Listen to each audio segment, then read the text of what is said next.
मैंने नहीं बिचारा, ये मुझको विश्वास नहीं था। कर्तव्य समझ कर डाला, किंचित ना वीर मिल सका न कोई, और मन का कुसुम नहीं खिल सका। भाग्य का सूर्य हाथ छिप गया, ये योगी हंसी का पात्र बन गया। आज ये योगी हंसी का पात्र बन गया है। मिथिला के विद्वानों देखो ना, यत्र तत्र कुछ नेपाल हंस रहे हैं। इन नेपालों के हंसने का मुझे जरा सा भी दुख नहीं है, क्योंकि जगत में जिस पिता के द्वारा पुत्री का प्रादुर्भाव नहीं हुआ है, वो पुत्री की वेदना को क्या जाने। जो पुत्री वाले पिता हो उनके हृदय से पूछो कैसी वेदना होती है। विद्वानों, इस संसार में पिता और पुत्र के बीच में स्वार्थ हुआ करता है, स्वार्थ।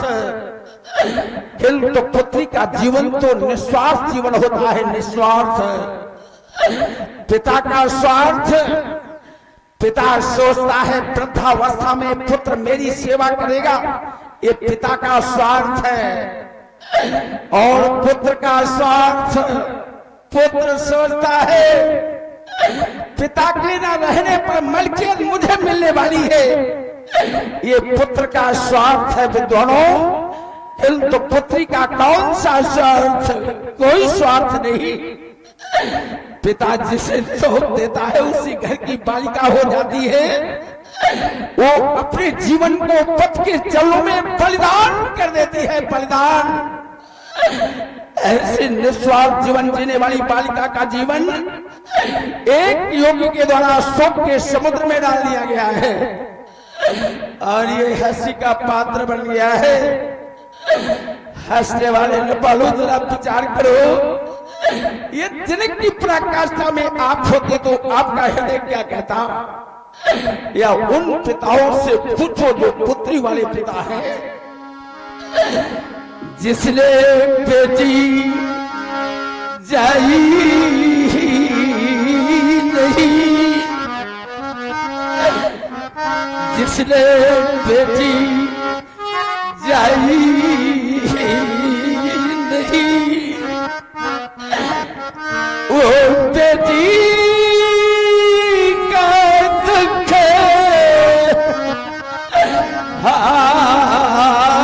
क्या जाने। जिस पैर पिवाई फटी ना हो, जिस पैर पिवाई फटी ना हो, वो पीर पराई क्या जाने। जिन आँखों में आंसू होंगे, वो आँखें पुत्री वाली होगी। जो माँ यहाँ रो रही होगी, वो माँ पुत्री वाली होगी। विद्वानों, इस संसार में पुत्री की वेदना को जानने वाला यदि कोई तत्व है तो केवल माँ है, माँ। पिता तो केवल कर्तव्य धर्म का निर्वहन करता है। कदाचित नदी के जलाशय के उस पार माता और पिता जाना चाहते हैं। जिस समय पिता अपने पुत्र को गोद में लेकर के नदी के मध्य जलाशय में पहुंचता है और प्राण संकट उत्पन्न हो जाता है, तो पिता अपने प्राणों की रक्षा है तो पुत्र का परित्याग कर देता है और अपने प्राणों की रक्षा करता है। किंतु विद्वानों वहीं पर माँ है, माँ जिसमें पुत्री को गोद में लेकर के नदी के मध्य जलाशय में पहुंचती है और प्राण संकट उत्पन्न हो जाता है, तो माँ तो पुत्री के शायद अपने प्राणों की आहुति दे देती है, आहुति। विद्वानों, माँ तो साक्षात ममता की मूर्ति होती है, ममता की मूर्ति। तो बेटी की ममता,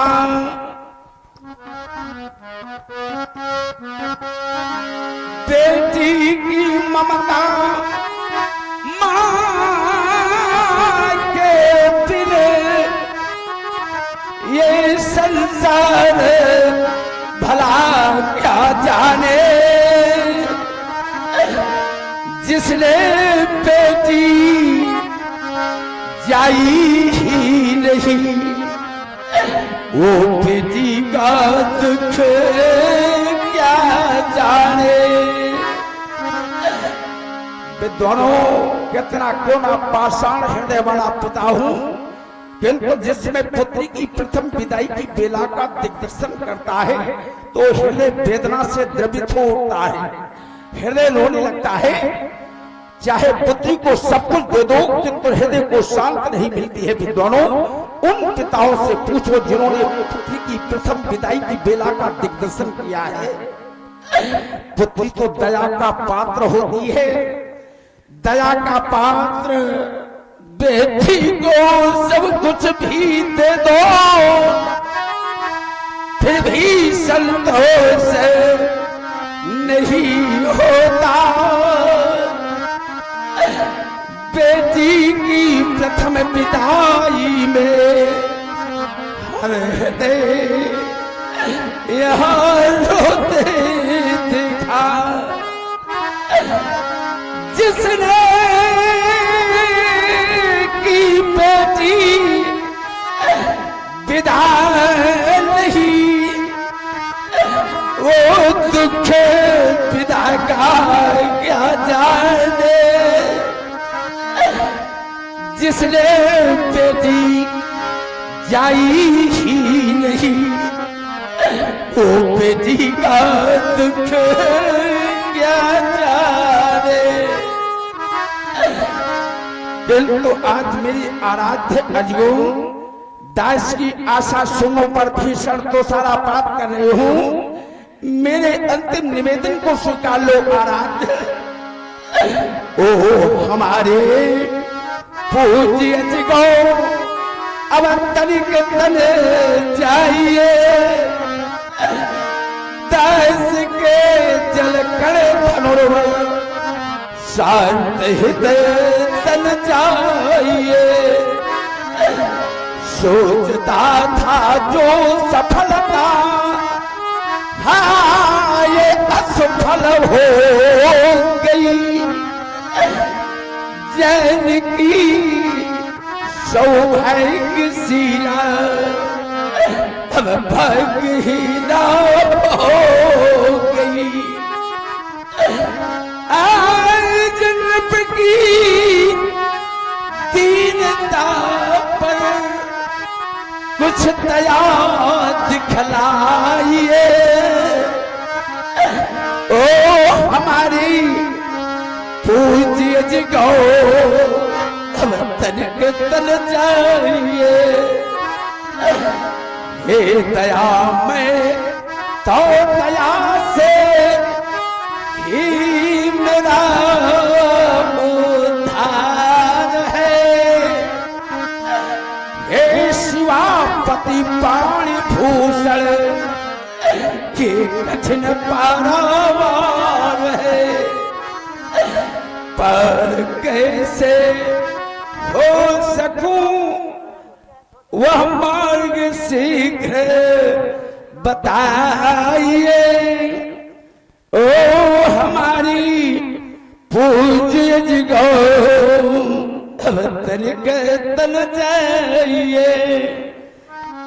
जब नहीं बोलोगे आराध्य, नहीं बोलोगे, मैं समझ गया।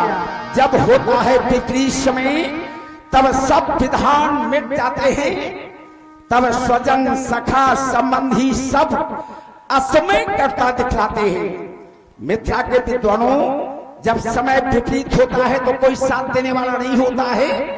उसी स्थिति का मैं दिग्दर्शन कर रहा हूं।